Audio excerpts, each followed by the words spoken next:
Hello, Namaskar, welcome you to the SAAR Analysis. I am Chaman Nayak and here's my take. India is often described as the world's fastest major economy. Well, a country of mega highways, record infrastructure, expanding factories, and manufacturing ambition that hopes to challenge China. But here is a number that should make us pause. India's 8 core industry grew just by 0.5% in May, the weakest pace in 7 months.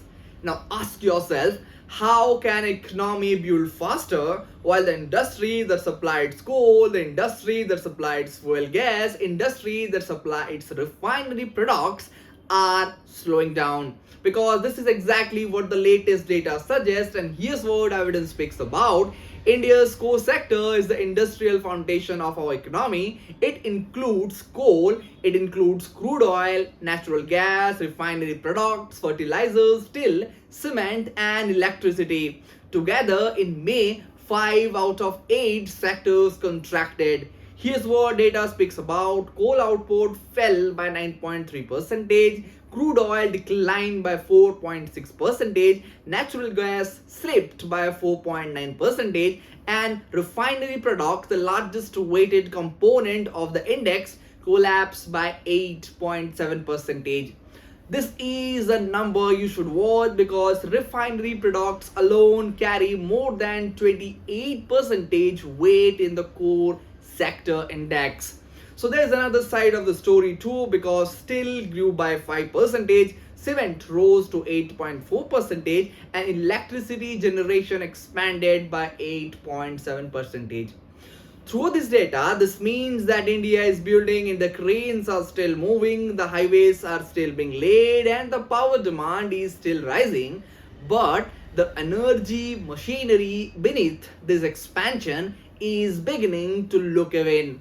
And this is what matters a lot, because here's what the question: why? Because for global investor, this is not just India specific data. India is being positioned as one of the most important alternatives to China in global manufacturing.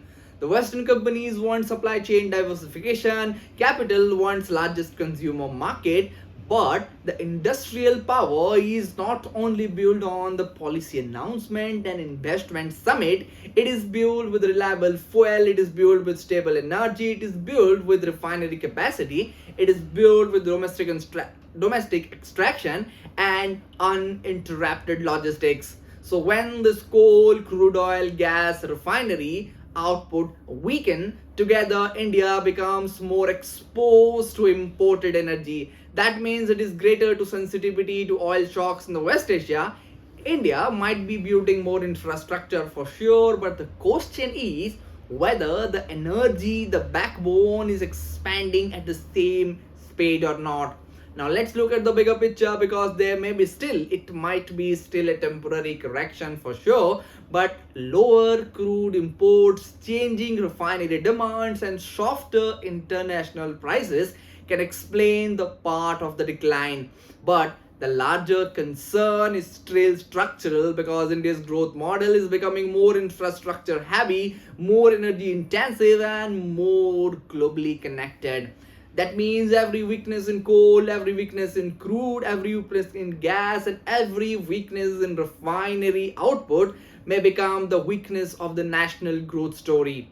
May data does not alone suggest that India is slowing down, but it says that India's growth is becoming far more complicated. Now, here's my take. India's future will not be decided by the infrastructure it builds, the road it builds, the factory it announced, or the billion it tracks. It will be decided whether India can secure the energy needed to power all of it.